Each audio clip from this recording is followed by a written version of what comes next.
अगं आई तू रडतेस?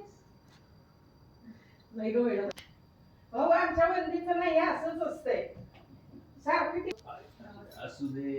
Happy birthday. नाही माझा नको आता. नाही तरी माझ्या पडू शकते बाबा किती चिडला मला ते मग बरोबर आहे.